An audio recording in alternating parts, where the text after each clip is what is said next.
Everyone has a story, but not every story was told. Here in the Untold, we get the chance to meet a variety of individuals with a variety of skills and talent. I am your host, Marzouk Saeed, joined by my co-host, Abdullah Hindiani. Hello, Abdullah. Hello, Marzouk. Thank you for being here. Thank you for having this lovely show. Why am I speaking like, you're the boss and this is a collaboration? Maybe because I'm wearing a suit and you're Yeah, wearing a and shirt. I'm wearing my casual attire today. I'm having a good time because today we actually have a very, very educational guest. She is a mentor. She is in marketing. She is a banker. She's been all over the world. Inspirational. She is very inspirational. She is Maysoon AlAttar, and she has a very wonderful story to share. Definitely, she's working with one of the non-profit organization. We're not gonna tell you the name, so you can stay tuned and watch the full episode. Yeah, and I think with that little tidbit, let's leave the audience on curiosity. Exactly. We'll come back after this break with Maysoon.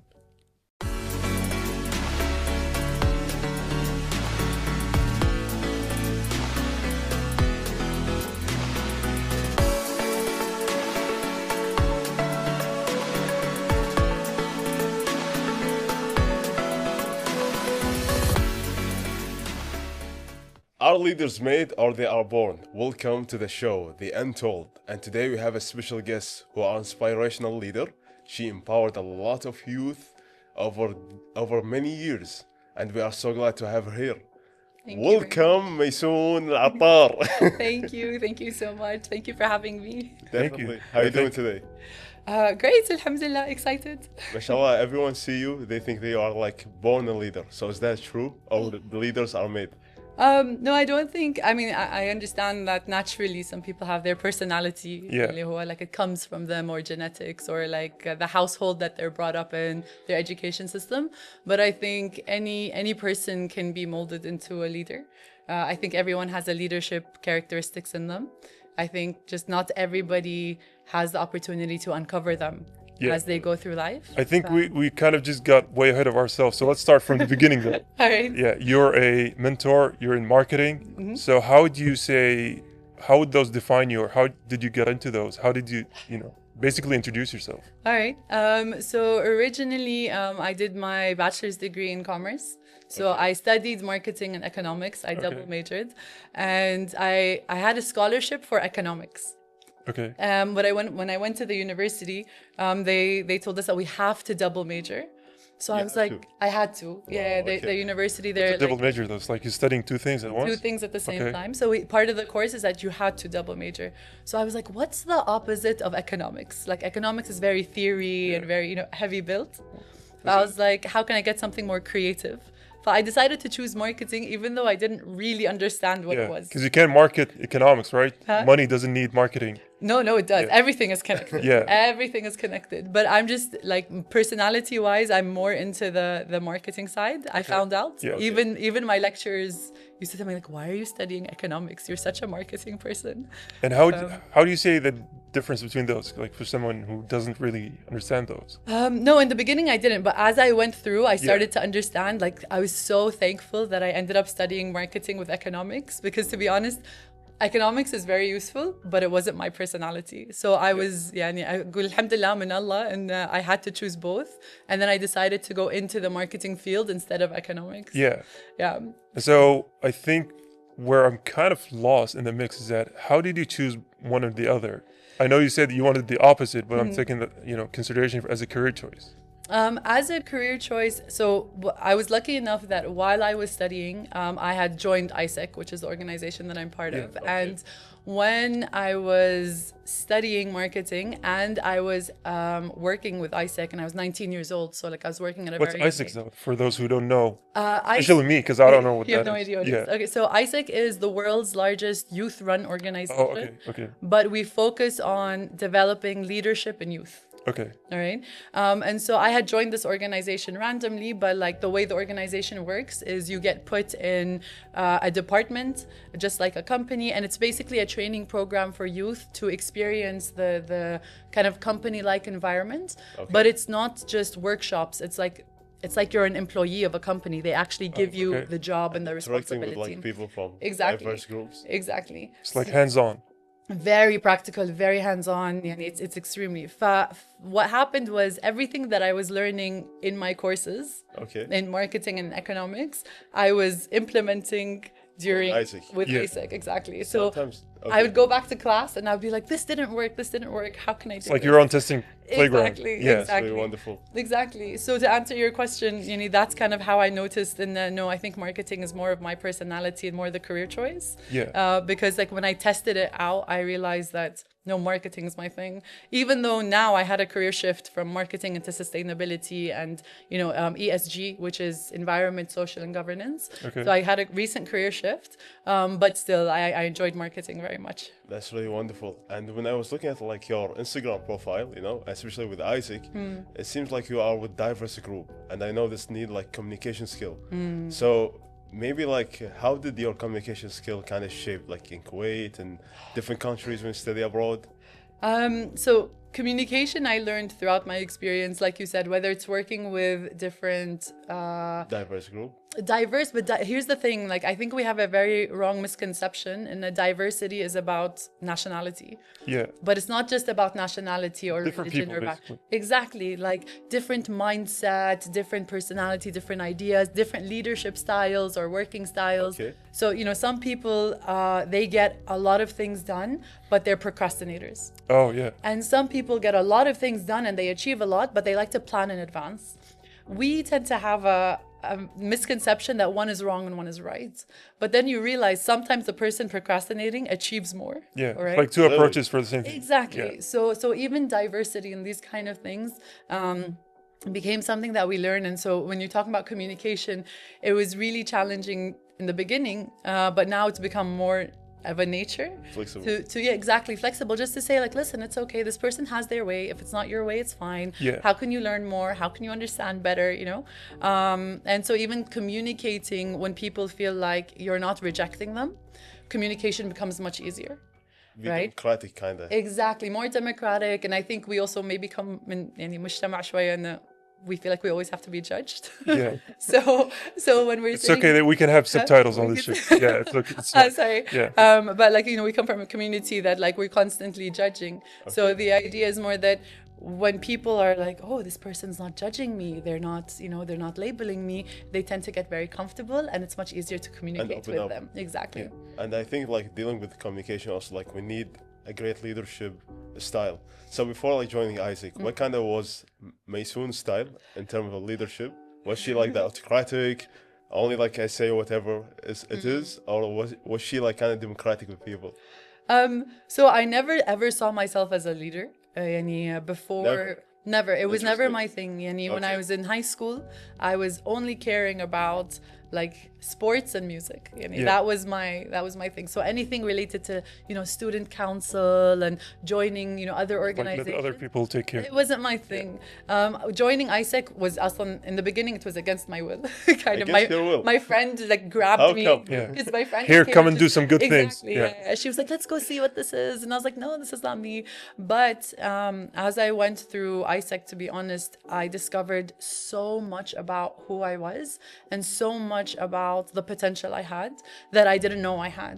People used to come tell me, you have great potential, you have such leadership skills, and you just need to practice it more. Yeah. And I never saw that. To answer your question, I remember in my first few years in ISEC, one of the things that happened was my predecessor. So I was a vice president, and my president was coming, and she was telling me, by the way, you're very demanding. Okay. Demanding. And I was like, me? Like, do you have like high standards? I didn't understand it at the Okay. time, to be honest. And I was like, I'm not demanding. I'm very friendly, and I'm very da da da. And then we were in Russia for a conference. As you do. As usual. Yeah. We got to go to this conference in Russia, and there was someone who was giving us a workshop, and she told us, like, it was a self-awareness workshop. So she said, find some characteristics that people say about you that you disagree with. You disagree That with? I disagree with. So I was like, okay, this was one of them, being demanding. Okay. Right? I was like, I'm not a demanding person, but she says I'm demanding. So then she was telling us that, like, okay, you can do two things. You can either own it and say, like, yes, I am a demanding person. Or if you disagree with it, then that means that if you don't want to be seen as demanding, but people are saying it about you, that means that you are doing things in which people are perceiving you as demanding. Yeah. Okay. So either you figure out what are those things and change them so that you're no longer seen as demanding, or you own it and say that you So are. which option did you take? So I did both. I decided that with my friends, I don't want to be a demanding person, but in a work yani, environment, I don't mind, if sometimes I have to play that role. So now it was more in my control of like, okay, right now I need to control things, so I need to be demanding, and I am demanding, and that's okay. And then there are certain situations where I'm like, oh no, I don't want to be, so I need to change my behavior. So it becomes took a lot. situational leadership. Exactly. Yeah. You have to decide and things like that. So that was one of my biggest like moments in life. That was like, A little bit of a question that I do have is that you say that your president says that you're demanding, then you acknowledge that, but your internet handle is simply Mace. So those two, how did that come along? Simply made, to be honest. So I started my public account very recently, and the idea there was that the best thing that I realized I can be is me. A lot of people tell me, like what are you really good at? And I'm like, I'm actually really good at being me. Like I'm a very friendly person. I love socializing. I love people. And so when I came to create the handle, I was like, instead of just saying just me, because just feels like in a way I'm belittling myself. Yeah. I was like, simply me, simply Mace. I think you have to have like measurement, not like being full nice. Yeah. Like have a control. You have to know when. Yeah, you exactly. definitely have to know when. It's like you gotta know when to shoot somebody and when to tell them I'm sorry, right? It's that kind of balance you get. Yeah. Pretty much. But yeah, I like I said, understanding, and also I think mixing with so many people all around the world. I lived in Malta, I lived in Madrid, I lived in Mozambique, I lived in Kuwait, and just learning to deal with different people and seeing their reactions towards you. Unfortunately, and I can say this very openly, and it took a lot of external validation for me to then start to become confident with myself. Like when I was young, I was very shy. Yeah. And I wasn't confident in who I was.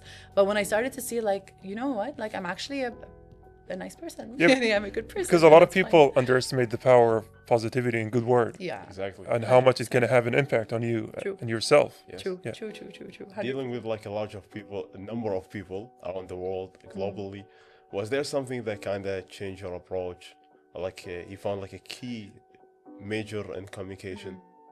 About me, you mean? Like something that changed? Yeah. So again, to be very transparent, maybe like growing up, we weren't necessarily the most typical Kuwaiti. Like we didn't learn Arabic until we were much older, and the way that we were raised and things like that. And for a long time when we were young, we didn't really want to be seen as Kuwaiti. When I joined ISEC and I started traveling around the world a lot, and people used to start telling me like, really? Not just where are you from, but they used to like judge and, oh my God, there's no way you can be Kuwaiti. I started to be more proud to be Kuwaiti because I wanted to represent more. I used to get the same thing when I was studying in the United States because I didn't know a lot of Kuwaiti friends. I had a lot of Mexican friends. So whenever I went out, a lot of people talk to me, Spanish and Latin. And also, you don't look Kuwaiti. Yeah, there's that. Yeah. So I do get the that kind of misconception about you and wanted to represent. Yeah. But on that note, we're gonna go on a short break and we'll come right back. Brilliant.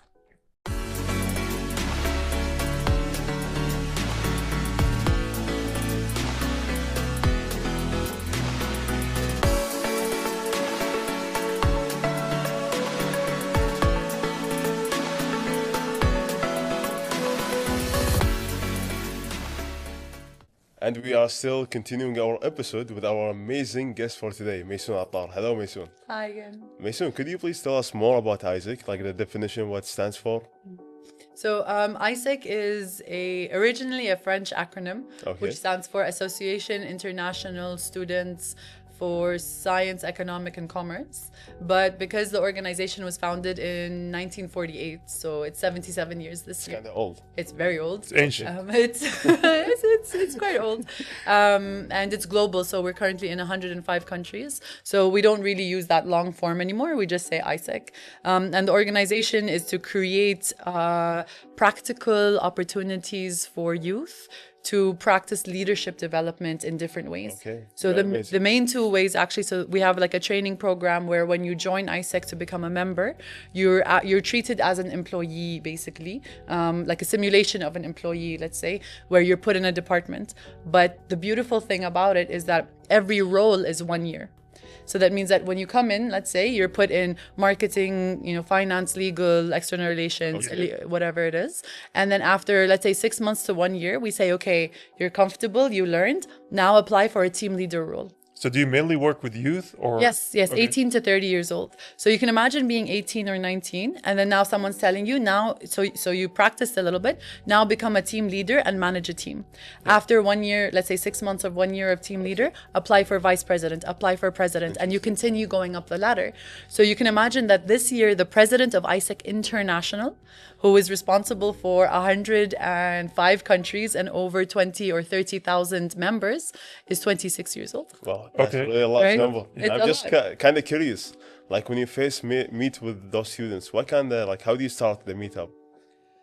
So what we do with them, like I said, is they have to. If you want to join ISEC to be a member, then they go through an assessment phase. Is like this any company. available locally though? Like- Yes. Oh, So okay. we ISEC in Kuwait originally founded in 2013. Okay. And then in COVID we stopped all of the operations, and then we came back and we started again in January 2023. Okay. Now the thing about ISEC is, so yes, there's that training program where you can join, but then what we also do is we focus on exchange programs, meaning that we send youth abroad to develop themselves. So the main thing that we're focusing on right Like now, the ancient Spartans. it's interesting. I've never heard that one before. That one's a new one. I like it. I'm going to use it.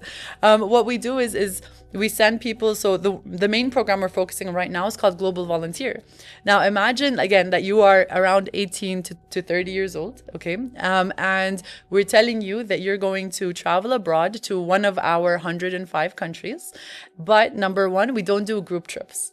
So you're not going to go 30 people from Kuwait gonna going be together. solo. You're going to go solo, maximum 2 people. Okay. And then Develops good habits of responsibility. exactly, and Yeah. that's the point, right? The point is that we know that development is outside of your comfort zone. So if you're with a big group of people, the minute you get uncomfortable, you're gonna withdraw and stay with them. So number one, we don't do group trips. Number two, we don't do 5 or 10 days. The minimum is 6 weeks. 6 weeks. 6 weeks. Full experience. So exactly. So the idea Asking is kids at that young age to It's- leave their parents, to leave home for 6 years, for 6 weeks is kind of well, if you think about it, I mean, like at 18, we're sending people to study abroad. yeah. For 4 years, Yeah. right? So I always say like 6 weeks is kind of like a pilot time for you to go. An and audition for the It's study. exactly, Yeah. exactly. It's like a pilot phase, and I can speak for myself. So I got to experience this in 2017, Okay. and I went to Mozambique, but I went for 8 weeks, not 6 weeks. 8 weeks. Oh, okay. And in the first 2 weeks, I locked myself in my room, and I wouldn't leave the room unless someone from ISEC in Mozambique came and picked me up from Is that my out of door. fear, like, or out of nervousness? Yeah, What's I mean, going on? it was me, and like, I mean, in comparison to so many things there, and the thing is, our experiences are not a 5-star experience. Yeah. You're going to get challenged. You're going to mix with the people that are there. So I was just like, I was really nervous, and I didn't know what to do, and I didn't know the system. But by like the 4th and 5th week, and I was teaching English to children when I went there in a school. So by the 3rd or 4th week, I was telling them that like the cop that was standing at the corner became my friend. The woman Yeah. that was selling bananas, would say good morning to me. It's a great way to develop so many communication and connections. Exactly. And independence, communication. After my trip in Mozambique, like any time that someone gives me a challenge, I'm like, Yeah. You're ready for it. I was like, I survived Mozambique. I can do anything. Yeah, it's like, I was just gonna say, if you survive Mozambique, you're gonna survive Europe. Exactly. any kind And of that stuff. goes back to the confidence that we were talking about Yeah, being yourself. It's because you've achieved so many things and done so much, or you're like, you know what? I believe in me. That's really awesome. Yeah. And something come to my mind, like I know like 6 weeks could transform someone into something totally different. Yeah. Like what happened to you. So do you know like any famous story for like some of the students? Yeah. So I mean, I was part of ISEC Malta before ISEC in Kuwait started, and then we started ISEC in Kuwait. But I'll give you an example of someone who went, and I always say this story. So no offense to anybody, but I remember that we had someone who came to us and he said, I wanted to go on exchange. And when I looked at this person, he was dressed in brands from head to toe.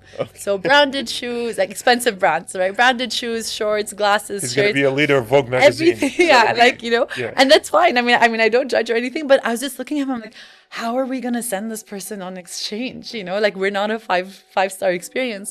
So I was like, okay, maybe we'll send him to somewhere in Europe, like he'll work on a project there. He's like, no, I want to go to China. China. And I was like, okay, we'll send him to like Shanghai because it's like the capital city and it's it's developed. And he goes, no, there's a project in a random village that like has no internet that I think is like 3 or 6 hours away from Shanghai. He did his research. He did, because we have a system online and you can look at what are the projects on our website and things like that. And in my head, I was like, this guy is going to sue us. I was like, yeah, like for sure, this is not going to go well. And he went, and for 6 weeks, I was just like, I'm going to get a call. I'm going to get a call. I'm going to get a call.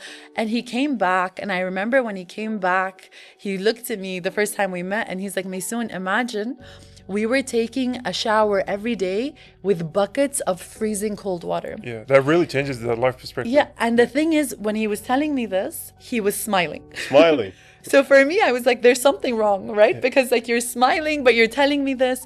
And I remember him telling us like, what did I thought I was living, but I wasn't. Like life is so much more than what we think So it many is. experiences. Exactly. Right? And I remember, imagine being like, again, imagine like from our side at that time, like we're very young, we're like in our early 20s, and they're just saying like, someone's coming to you and saying, thank you for changing my life. Yeah. Thank you for That's changing going to have my a lasting perspective." impact on you. Exactly, right? But this is the point of what we're talking about when we say ISEC is like youth to youth, for youth by youth. Yeah. It's youth changing the lives of other youth. And it's just exactly, and it's a cycle, right? I mean, just this weekend we had a conference called Youth to Business Forum. Okay. And it was 2 days, full 2 days, so morning till night agenda. I was there for 2 full days. You can imagine this conference, and everyone says like, oh, in Kuwait, no one's gonna come to you for 2 days, and we had about 100 people there. MashaAllah. And by the end of the 2 days, people were sending us people were crying, people were sending us messages, people were like still till Because today. what you're doing is kind of life-changing, Exactly. habits, developing Exactly. something that's going to last with them for so many years. 100%. With I want- hands-on experience, actually. Yeah, I want to go back to something you mentioned before, and I really think we should like maybe talk about it. You said you switched to sustainability. Ah, yeah. So what is that? What is sustainability? Okay, that's a good question. So what we're talking about now when it comes to, especially in careers and in companies and things like that, is sustainability is really looking at how can we take good decisions today that don't impact the future negatively, that they still continues to impact the future and the future generations positively. Okay. So this is where we talk about, like, for example, CO2 emissions, climate change, social sustainability. Recent had an upgrade into ESG, which is environment, social, and governance, which is basically talking about what things can we do in our environment, what can we do socially.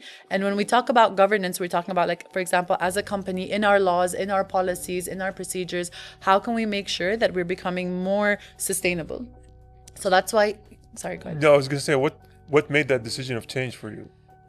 So for me, the career shift really happened is that I already, as you can see, like when I joined ISEC already, we were giving back a lot. We were working a lot with the United Nations SDGs, the Sustainable Development Goals. And through my journey in ISEC, I realized that, and also like part of my personality, I was just always the kind of the person that always wants to help out and that's always wants to like be there for people. And it was kind of, I realized like my purpose in life became, how can I leave you better than I found you, even if it's just with a smile. And I can remember like our first interaction actually, like in Fikra program. Yeah, exactly. Yeah, you were kind of the person who really want to give, who really want to help. Exactly. And so when I realized that there's a job where I can do that, Yeah. there's a job exactly that I can get paid for doing, for making the world a better it's place. good, yeah. Exactly. So it's like I'm getting paid to do the thing I'm passionate about. And so that's why I loved the shift into sustainability and into ESG. And So what kind of just go. what kind of like projects that make you awake at night when you work on sustainability? So I'll be very honest with you. I started to steer away from like projects which we've seen before, which are, for example, beach cleanup or planting trees. Recycling. Exactly. These things, to be honest, I'm not a big fan of anymore, because the way that I see it is They're temporary.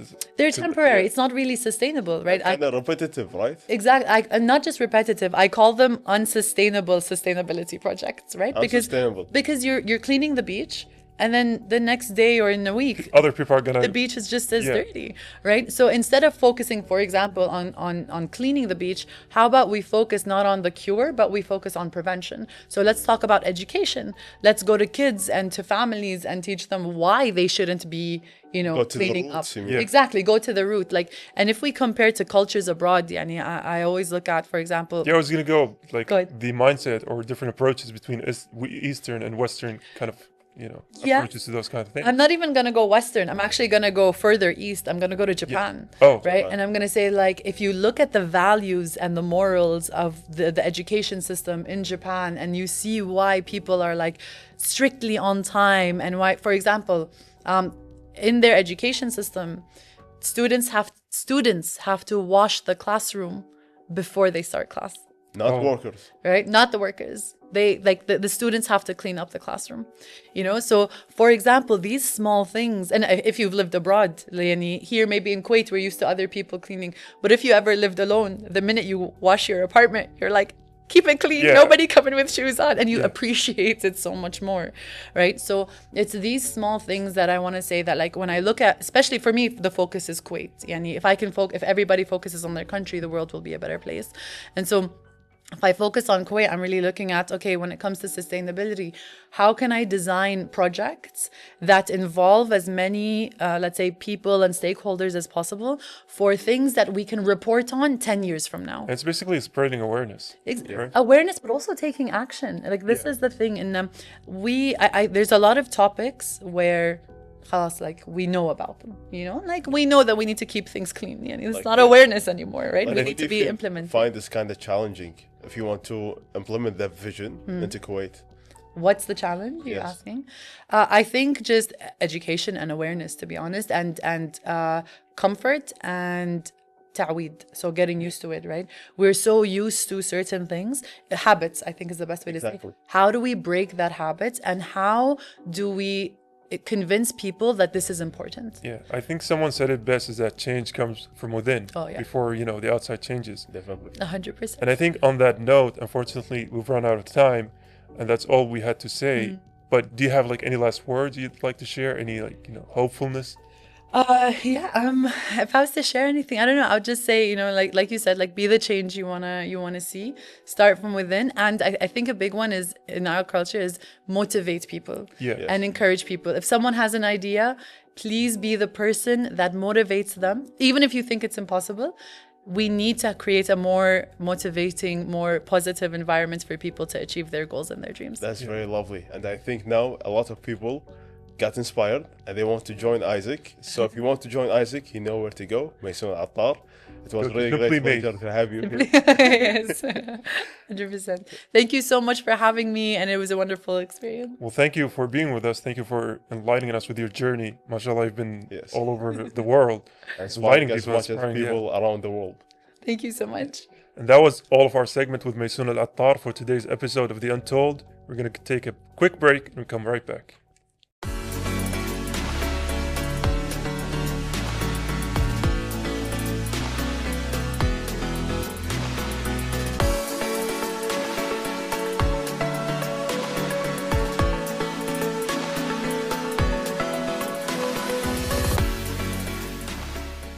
Unfortunately, that was all of the time we've had for The Untold. Today's episode, like we said in the beginning, it was a very lovely. We had a very interesting guest. Maysoon AlAttar was very enlightening. She was very approachable. She's a mentor. She had so many great stories to share. So someone who said, like, I don't have the time, well, after hearing Maysoon, there's no excuse. Yeah, she basically educates the youth. She works. She goes around the world, also educating the youth, mentoring them, establishing the leaders of tomorrow. If you, like you said, if someone says, I don't have the schedule to do anything, you're lying, because, we've seen tonight, she is very busy person, but she manages. Exactly. And the great message she will leave this episode with is use your time wisely. Yeah, and with that great message, we're going to leave the episode. And that was all of the time we've had for The Untold. Until next time. Until next time, stay tuned.